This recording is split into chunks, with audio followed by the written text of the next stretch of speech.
My guest today, Nick Monroe, is an independent freelance journalist who loves to write detailed long-form articles on gaming, politics, entertainment industry topics, and more. He has a Twitter following of over 30K and article word counts to match. I wanted to speak with Nick after reading some of his tweets and comments about the Covington Catholic versus Nathan Phillips debacle. He agreed, and here we are. You're listening to the Unframe of Mind show, the place to have the most mind-stretching, unprotected, intellectual intercourse of your life. Your host, Daniel Wagner, battles the forces of evil by lobbing fiery balls of truth, reason, and evidence over safe room walls. Alrighty, and welcome back to the show. This is the Unframe of Mind show, and we're here to have some uncomfortable conversations without a condom. I'm your host, Daniel Wagner, and I'm here with my guest, Nick Monroe, to join me. What's going on, man? So, I'm fired up. It's been a week of fire. I am on fire myself. You should have seen last night's show. It was insane, man. We had a live stream talking about this whole thing, and boy, it got pretty emotional. My co-host Anthony was fired up. You know, he's pretty pissed off about the whole situation, and the more I look into it, the more angry I get about it. And I don't even know why, to be honest. It's pretty insignificant, all things considered. But I just wanted to kind of get your take on what is going on with this whole thing. Like when you first saw that initial 60-second video clip going around viral on the internet and everybody's freaking out, what was your initial thoughts when you saw that? I can't even start there anymore because I have been in contact with one of the Covington Catholic students. I mean, I'm going to keep them anonymous, but today they told me that they were retiring their Twitter account they made because they're tired of dealing with all this and they just want to get back to their lives. And it really just kind of touched me in a way that I didn't expect. Like, I feel like a dad trying to look out for their kid here in this situation. Wow. Like, when they told me they were just, quitting on defending their case to the public, I had mixed feelings. It was like partially anger and sadness, but also partial understanding because of how much shit they've had to deal with. Right. It's almost like you understand, what, a 16-year-old kid roughly that's going through this crap all of a sudden, kind of had the entire world thrust on him all at once, and yet the fighter inside me wants to say, dude, come on, keep going, keep fighting. This is exactly, we need people fighting, but I wouldn't expect that out of anyone either. I know you said, how did this begin for you? But this began like any other story. I talk about, the fake news media, as they call it, the MSM, and social media were mobbing on this group of kids. And I saw that, and it all went from there. And I've done this a million times before, but it never gets really any easier. I mean, it's like, these are kids, and they have no idea what the social media world is capable of and how vast it is, and how relentless. They basically took these kids' innocence and humanity away, all of them. Sandman especially, considering how they went after the father, the mother, and him, like their whole family tree, and their jobs, and their entire livelihoods. It's like they were blind.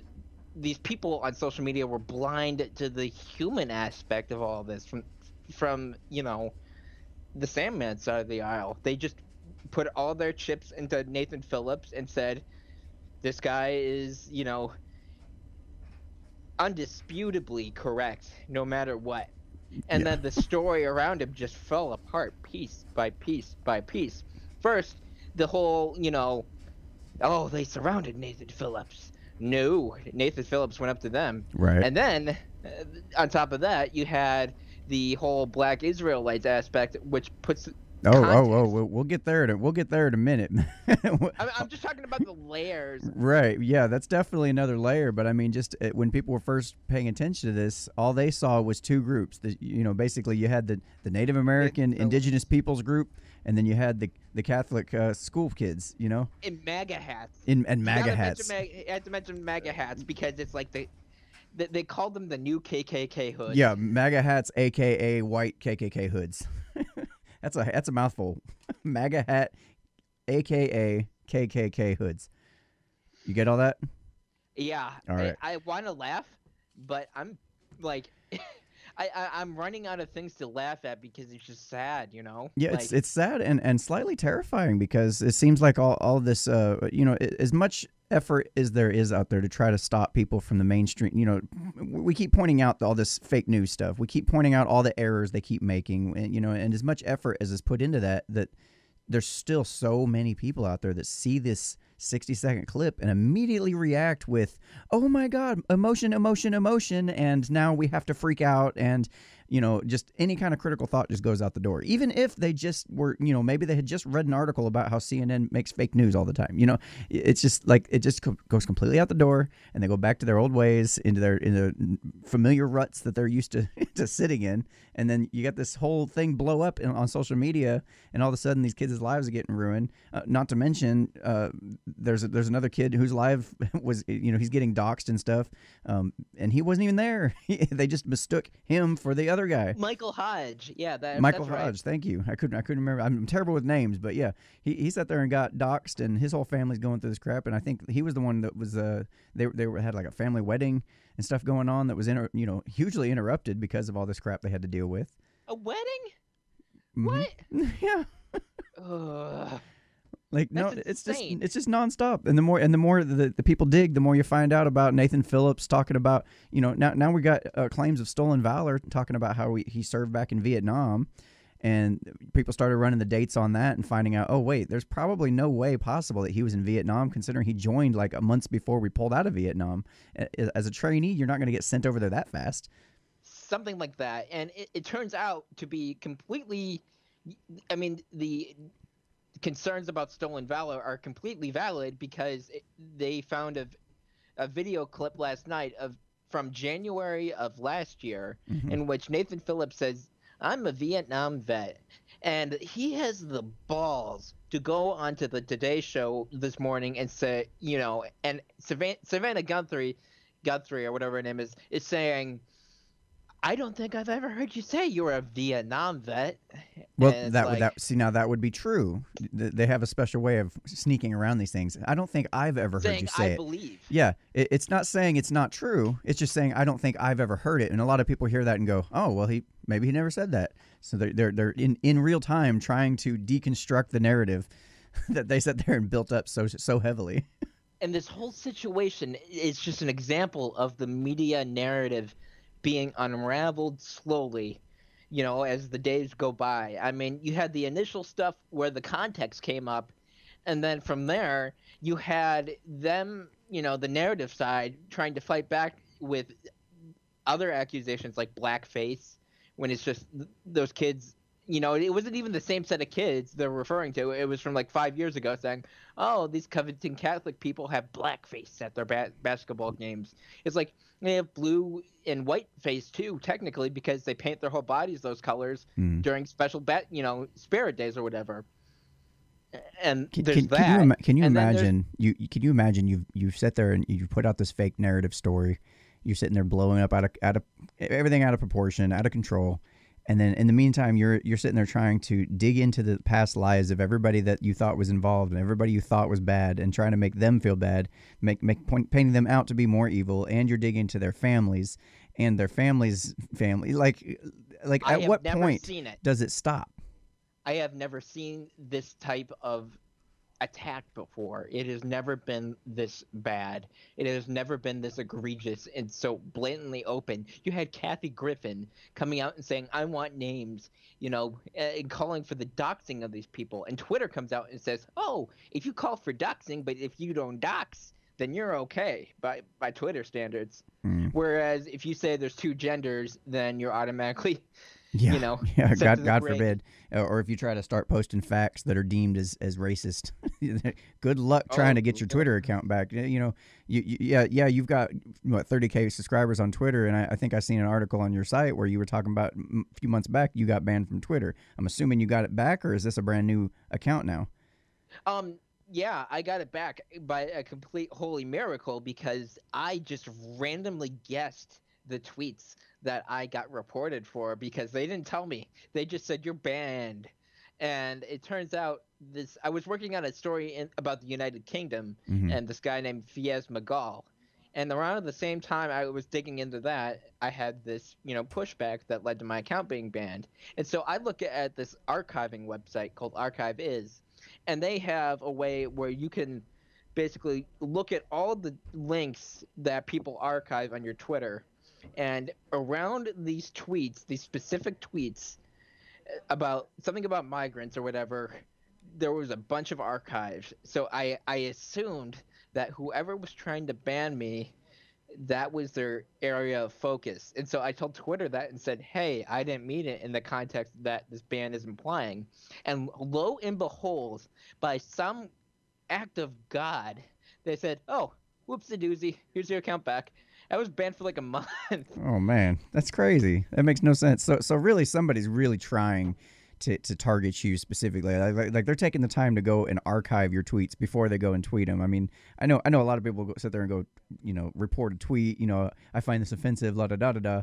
But how many people do you know go through and take the time to actually archive them and make sure that, even if he deletes them, I've still got evidence that these happened. That's insane. And I don't suppose it was anything really that egregious.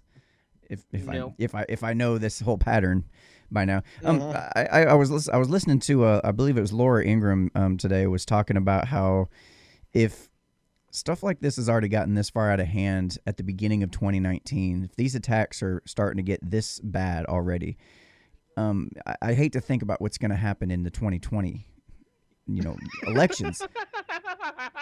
It is rather, and she made a great point, and I'm sitting there thinking about that. I'm like, man, that is rather disheartening that if we're willing to take a obvious, something like when I first saw the video, I was scratching my head. I'm like, I don't understand what everybody's so worked up about. And then it wasn't until I started reading the descriptions of this, I started reading people's interpretations of it and what they were projecting onto this scene. And that's when I started to get a little bit of an idea what everybody's freaking out about. But I'm sitting there thinking, man, you could do that with anything. And like, all you have to do is take a picture and spin a convincing enough tale around it, even if the facts are loose at best, and people run with it. Here's the thing. I've done this for like 5 years now. I was around at the start of Gamergate. And you heard of Gamergate, right? I've heard of it. I have never looked into it, but I have heard it was a pretty big deal. Yeah, it was basically the internet enlightenment where everyone realized, oh, the media's full of shit. So let's expose that. And then it kind of spiraled from there into the Trump era with him calling them fake news and so forth, and then ushering this age that we're now in. Mm-hmm. So it's kind of like a linear line, whereas it's not a cyclical sort of thing where we, refresh year after year after year. It's one line from start to finish with humanity trying to get to terms with what social media is. And we don't understand that. Yeah. We don't understand that at all. We're just playing it as we go along. And with the BuzzFeed and Huffington Post layoffs recently, you see a reflection in the real world with how the internet system is sort of having an impact on it.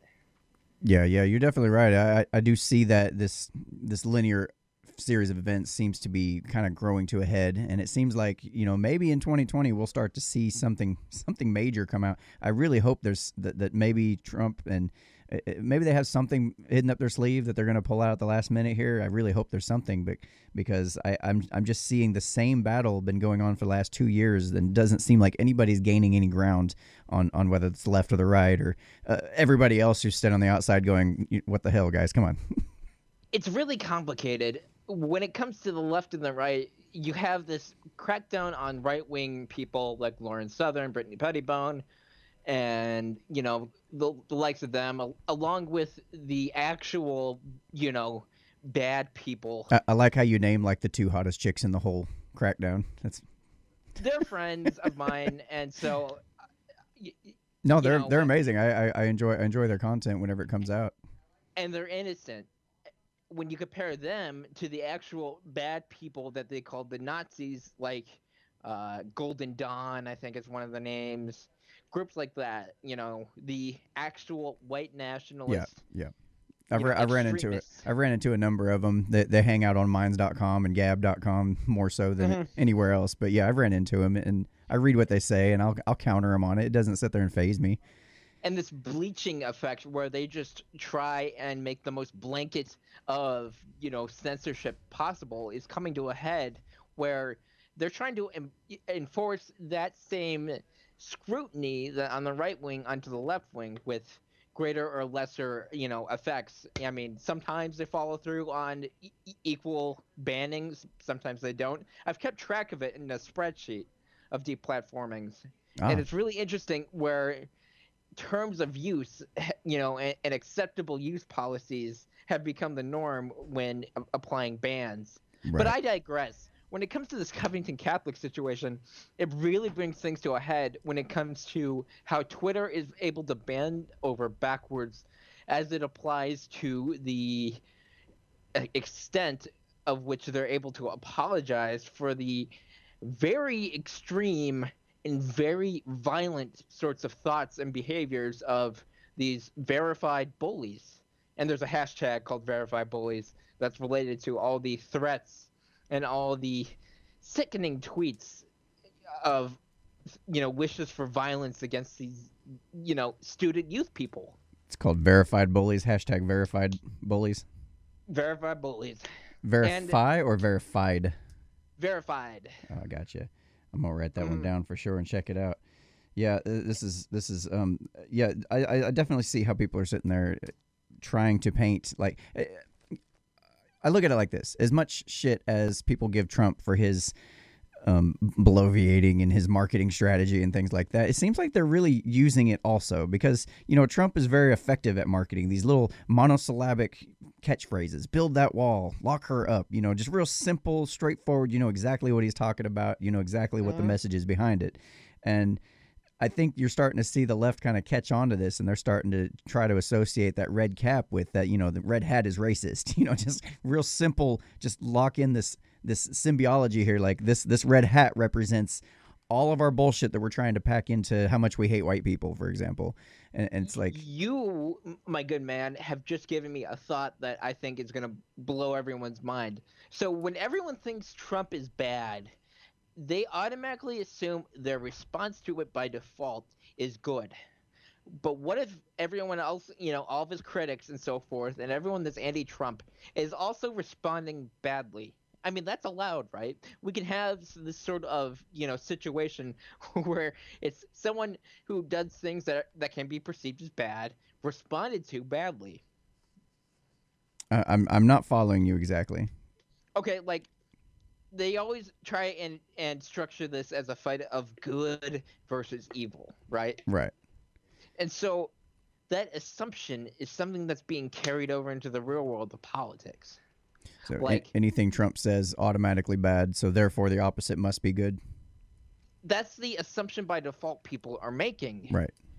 But when you see this Covington Catholic situation where there's a mob basically torching children and their families, it's hard to really buy into that assumption anymore. It really is an eye-opener for both the media's failings and repeated failings. I mean, the Washington Post has to put a correction upon their correction when it comes to Nathan Phillips. I do wonder how many people are watching this whole event take place and realizing, wait a minute, people are really overreacting about this. Maybe they were able, maybe a few of them were able to stop themselves and go, I feel like I should be really outraged about this because everybody else is saying I should be, but I'm not seeing it. It's not like the kid did anything. It's not like the kid yelled at him, said anything disparaging to him. He stood there with a smile on his face that was mistaken as a smirk. If you read his official statement, I don't know if you read that or not, but when it came out, he's like, I'm just trying to stay there and just show this guy that I'm not going to let him bully me and intimidate me, but I'm also not going to react at the same time. He's just trying. I'm like, man, I wish I had that amount of maturity at his age. Like, I would have probably been pissed off and yelling back in his face, like, dude, get out of my space.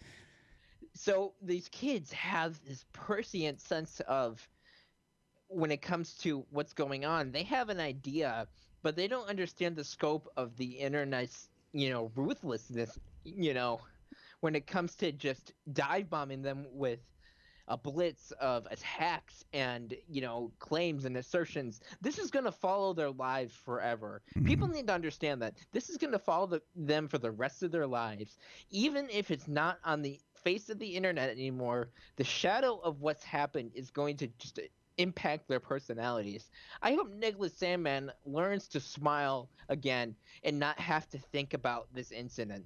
It's going to happen to him for a long time. He's going to smile at people and think of the Nathan Phillips disaster. Yeah, and if the goal was to teach these kids to treat people better, I can't think of a worse possible method for making them change their mind about how they reacted to this than to sit there and just totally internet lynch them.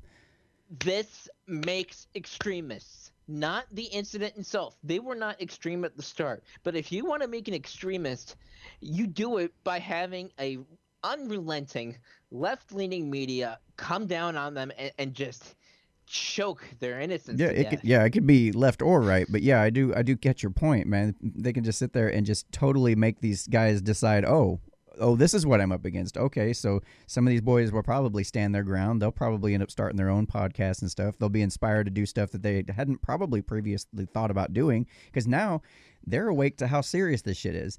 You know, now I'm a 16-year-old boy trying to figure out what to do with my life, and I'm noticing, I just got attacked over some really unimportant shit. Like, there wasn't even anything really happened here.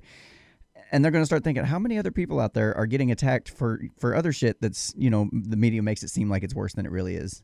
It's like, yeah, I get what you're saying. It's going to definitely change them into more hardened. I'm someone that tries to stick to the facts, but this comes down to an emotional foundation on either side. I mean, when you have the people that attack these kids in the first place, their criticisms came from an emotional base. That's a given. But you can't rule that out for the other side either that defends them. And I just have to admit that it boils my blood to see that these kids on their first day back to school, I've seen pictures. I don't really think I have permission to release them, but I've seen pictures these kids have taken of people standing across the street with cameras.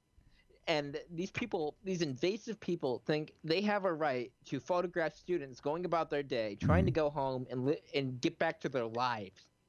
It's infuriating to see the actual damage that is being done to these kids is being ignored for the sake of political narrative.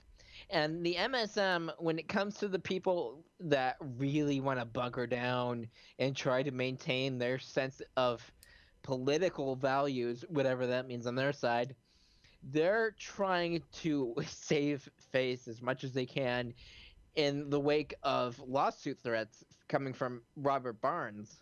Shoot, I was actually kind of saddened to see a number of right-wing commentators was sitting there having to put out correction tweets. Hey, sorry, I got caught up in I thought this was some.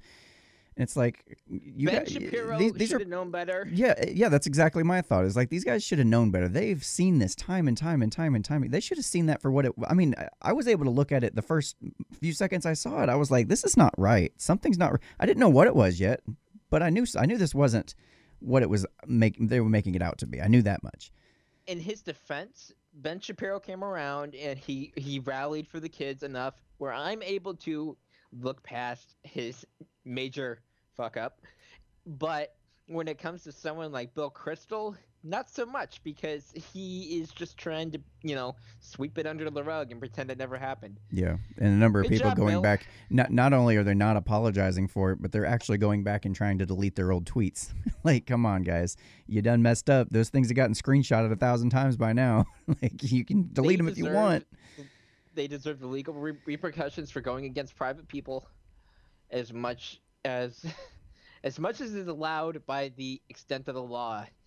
Although, so let's wrap this up by talking about the real bullies here, the real, I guess, instigators of hate and violence and every other term that they throw on these kids. You want to talk about the Black Hebrew Israelites for a minute? the Black Hebrew Israelites, or as Mr. Medicare calls them, the We Was Kangs, they are the ones that basically fueled the fire when it came to the discomfort of the children and the situation at hand. This was a pro-life march these kids were attending, a demonstration protest thing. They were there to basically just stand up for themselves and not get into the limelight as as a whole. They did not have that in mind Yeah. when going to the event that day. It just was thrusted upon them. And the Black Hebrew Israelites are declared a hate group by the SPLC, if I have heard correctly. And there's from the expletives and bigoted language, and I mean actually bigoted, not the politically watered down version of the word. They were actually hateful towards these kids, and they had this fear instilled into them about the situation itself, which they tried to dispel by cheering. Yeah. School chants and cheers. Yeah, they were trying to drown out the noise because these guys were, for 2 hours straight, these guys were sitting there yelling at everybody who crossed their path. I sat there and watched the entire 2-hour video, and if you watched last night's live stream, we sat there and went through, and I had pulled out some clips, and my God, by the time I was done, I felt that, like, this. I felt icky. I felt gross. Like, this is so much hatred here. If anyone had any common sense, this is what we'd be talking about. The actual hate mongers. Not this, media puppeteering situation between the, Phillips and the kids that's going on. But the optics, man. The optics. I mean, if you got a group of 5 black guys yelling at a whole group of Native Americans, telling them how they're not supposed to be worshiping, buffalo and wolf and totems and all that shit, that you guys need to start focusing on the real God because you guys are doing it all wrong. And you guys, that's why you guys lost your land, because these bastards called these kids future school shooters. Future school shooters. Yeah, that had me hot. That had me hot. Like, future school shooters, incest babies, crackers, dusty ass animals. Oh yeah, they said it all. I have a few trust words for them, but I'm going to be the better man and not say them, because that's what you do, and being sensible, which they weren't that day when they targeted children. Oh, they threw out a new term. I got introduced to a new term. You know what they call a black guy that they disagree with is an Uncle Tom, right? Well, they called the Native Americans Uncle Tomahawk. Like, that was actually pretty clever. I gotta give them that. Hateful still, but clever nonetheless. It's this sort of political, nitty gritty that people are getting into, this bullshittery that is going to be the thing that throws our society into the fires of some sort of chaos. Revolution, perhaps? Let me ask you this, just based on what you've been seeing so far in this continuing timeline that started back, you said about around Gamergate is when people started waking up. What do you see being the ultimate conclusion here? Like, what do you see coming around the bend if you had to put your money on something? Civil War.